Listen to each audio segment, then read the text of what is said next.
우리 정의당의 김종대 의원님 오셨습니다. 우리 김종대 의원님 모시고, 그죠? 이 사드가 뭔지 진짜 귀에 쏙쏙 들어오도록 한번 들어봤으면 좋겠습니다.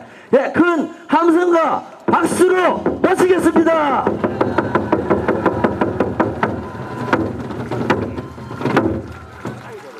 가까이 돼. 안녕하세요. 평화를 사랑하십니까? 평화를 사랑하고 성주를 사랑하는 김종대입니다. 인사 올리겠습니다.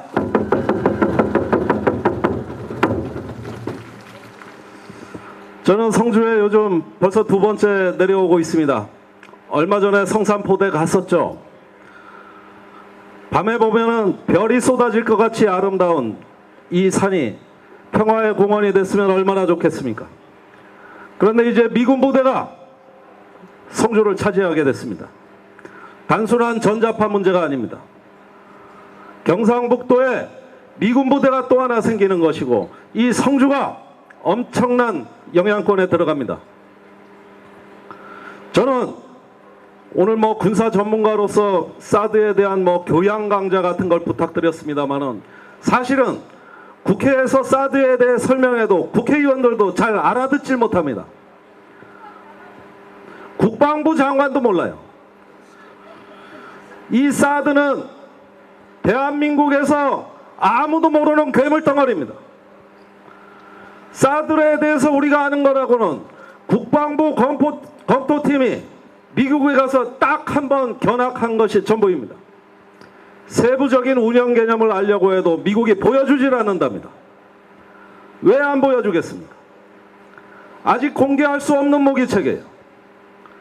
이게 도대체 영향권이 어디까지고, 지금은 하드웨어가 들어온다 그러지만 여기에 새로운 소프트웨어 운영체제가 깔리면 이 사드의 영향력이나 탐지거리가 군사적 효용이 어떤 것인지는 아무도 모릅니다.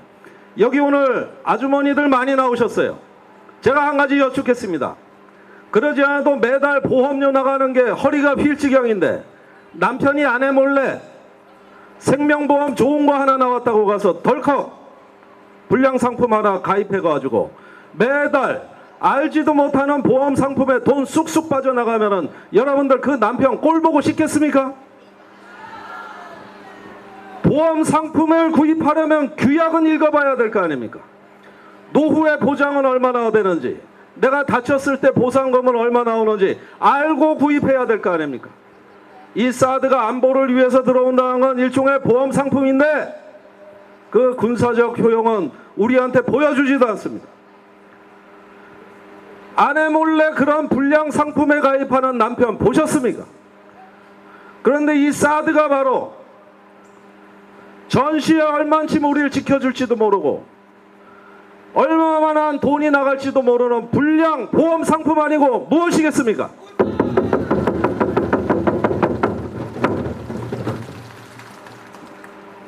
그런 남편 하나 집에 있으면 당장 이혼해버려야 됩니다.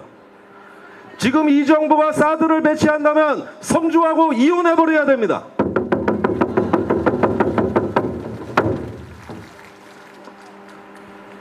제가 국회 국방위원인 비례 초선 의원입니다. 국회 등원할 땐 꿈이 많았습니다. 사드와 같은 국가안보의 중요 사안을 충분히 제가 참여해서 결정할 줄 알았습니다. 실제로 국방부가 저한테 말하기를 올해 하반기나 돼서 결정될 거고, 만일에 결정될 것 같으면 국회 와서 의원들에게 사전에 설명하고 충분히 협조를 구하겠다고 분명히 약속했습니다. 7월 5일까지 결정된 게 하나도 없고 아직 검토보고서 작성도 안 됐다 그랬습니다. 어디서 그랬냐면 국회 본회의장에서 그랬습니다. 저도 질문했습니다. 한민구 장관 답변 기억하십니까? 국방부에서 검토 중인데 그 검토 결과 보고서는 아직 저도 못 받아봤습니다. 그런데 뭐가 결정됐습니까? 이렇게 얘기한 게 7월 5일이고 제 이틀도 안 돼서 7월 7일 날 청와대 NSC 국가안전보장회의에서 단 1시간 만에 결정했습니다. 수없이 물어볼 때마다 국방 상임위에서 본회의장에서 결정된 것이 없다고 했던 국방부가 면전에서 거짓말하는 것을 7월 8일이나 돼서야 깨달았을 때 이게 바로 국회인가? 이러려고 국회의원 했는가? 참으로 자괴감에 집에 가서 잠을 이루질 못합니다. 서울에 있는 제가 이렇게 충격적인데 하물며 사드가 배치되는 성주에서는 그 충격과 혼란이 얼마나 컸을까 생각만 해도 몸소리가 쳐집니다.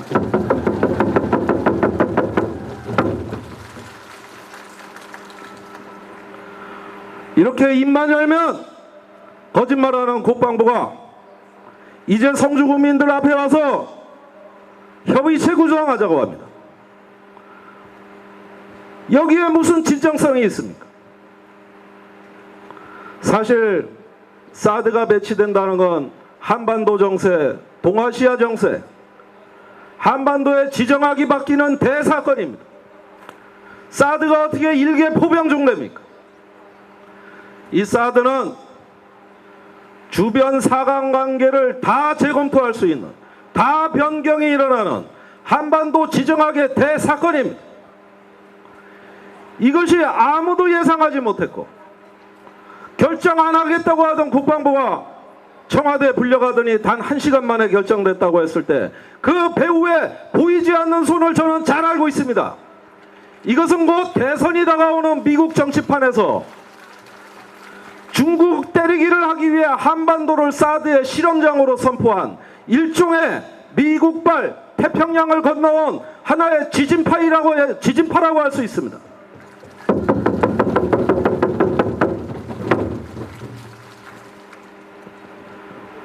사드를 우리 국가 주권으로, 우리 주권으로 박근혜 대통령이 결정했다고 합니다.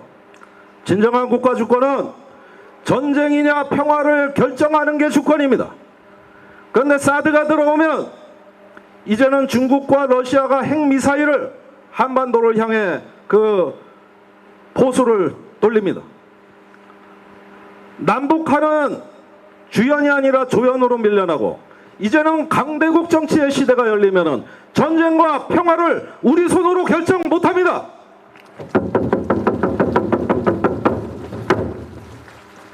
사랑하는 성주 국민 여러분, 이게 어떻게 성주의 문제입니까? 이게 어떻게 지역 이기주의의 문제입니까? 그리고 지역 이기주의라는 말에 이기주의란 말이 무슨 뜻입니까? 원래 인간과 동물은 이기적으로 삽니다. 우리가 국가 이익이라고 말할 때 그것은 국가 이기주의입니다. 노동자들이 싸우는 것은 노동자들이 잘 살기 위함이고 이 세상은 각자의 이익과 공동체의 존립을 위해서 싸우는 겁니다. 따라서 성주가 사드를 반대하는 것은 지역 이기주의라 할지라도 정당한 것인데 이것이 한 지역 이기주의라 그러면서 도려내고 배제하고 차별한다면 그건 국가가 아닙니다. 민생이 없는 건 안보가 아닙니다. 강정마을에서 연평도에서 적경지역에서 민생을 짓밟고 주민을 차별하고 배제하는 게 어떻게 국가안보입니까? 국가안보의 주인은 정권이 아니라 국민입니다. 국가안보의 주주이자 고객은 여러분들입니다. 평화를 사랑하는 대한민국 국민입니다. 누가 뭐래도 안보의 주인은 여러분들입니다. 우리 안보의 주권자인 시민들께서 날벼락같이 뒤통수 맞고 민생이 뿌리채 흔들리는 것은 절대 국가안보가 될 수 없습니다.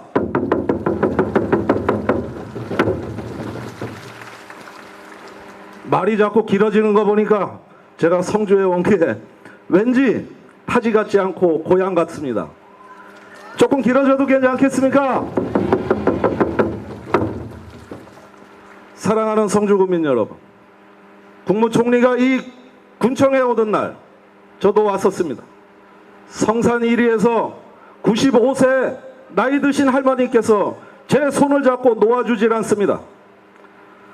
언젠가 옛날에 돌아가신 우리 증조 할머니를 꼭 닮은 그 할머니께서 나는 죽어도 그만이지만 자식들 때문에 이 자리에 나왔노라고 하시면서 저보고 도와달라고 애절하게 말씀하십니다. 우리가 알고 싶은 건 진실입니다. 박근혜 대통령은 국방부는 왜 무엇이 어떤 보이지 않는 손이 작용했길래 7월 7일 날 갑자기 회의 소집해서 애시당초 의제에도 없었습니다. 거기 간 장관들은 사드 결정한 걸 모르고 갔어요. 그날 오후 3시에 갑자기 1시간도 안 되는 회의에서 사드가 결정되고 5일 만에 성주가 배치 지역이라는 걸 결정한 이유를 우리는 정말 알고 싶습니다. 엊그제 정진석 원내대표가 좋은 말씀하셨습니다. 청문회보다 더한 거 할 수 있다 그랬습니다. 이제 이 잘못된 결정의 배후와 진실을 밝히기 위해서 청문회보다 더한 걸 열어야 된다고 생각합니다.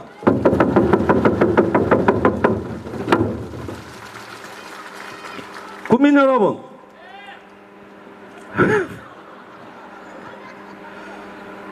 사드는 갖다 놓으면은 북한은 사드 배치된 걸 다 지켜보고 사드를 피해서 공격하면 그만입니다.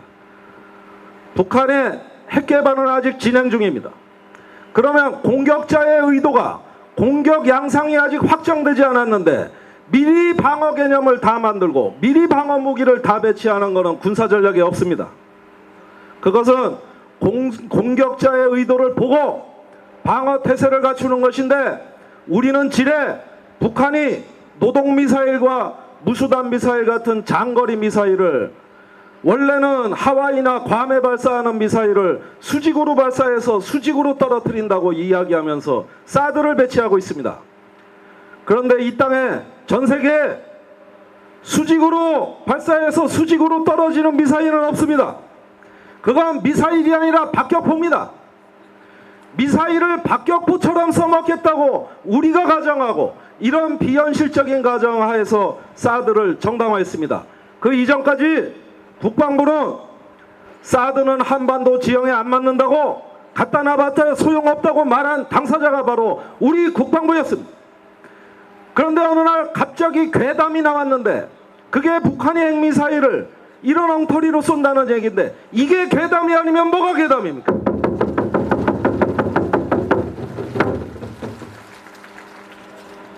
이런 군사 괴담부터 수사당국이 철저히 발본색원해야 된다고 생각하는데 여러분들 생각 어떻습니까?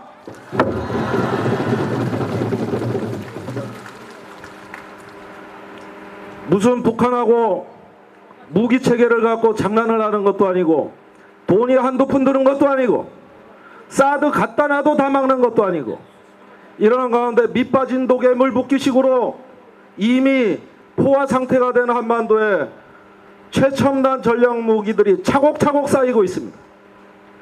무기가 쌓이고 전쟁의 에너지가 계속 축적되면 다름 아니라 분쟁의 위협은 그것 때문에 높아지는 겁니다. 그리스 역사가 투기디데스가 이렇게 말했습니다. 전쟁이 일어나는 이유는 전쟁이 일어난다는 믿음 때문이다. 전쟁이 일어날 거라고 생각하면 전쟁이 일어납니다. 그러나 여러분, 핵시대 우리의 적은 전쟁 가능성 그 자체입니다. 한반도에서 전쟁이 일어나면 가장 세계에서 권위 있는 연구기관 미국의 랜드 연구소 연구 결과는 한반도에서 사망자 500만 명의 재산 피해가 7천조 원이라고 계산했습니다. 이런 전쟁은 이겨도 지는 전쟁입니다. 우리에게는 이겨도 지는 전쟁이 아니라 전쟁 가능성 그 자체를 막아내는 더 수준 높은 국가안보가 필요합니다.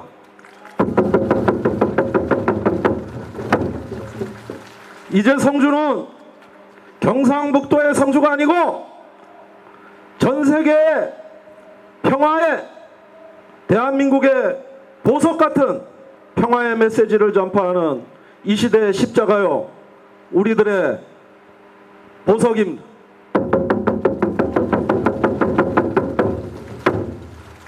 이 촛불을 통해서 우리가 평화에 대한 염원을 공유하고 아무리 이 폭염에 찌는 듯한 머릿속까지 익어버릴 것 같은 더위 속에서도 용기를 잃지 마시고 서로 힘을 북돋으면서 이 공동체의 열기를 대한민국의 평화, 한반도의 공존, 동아시아의 번영의 시대로 이끌 수 있도록 여러분들이 위대한 시민이 되어 주십시오. 저희가 같이 하겠습니다. 감사합니다.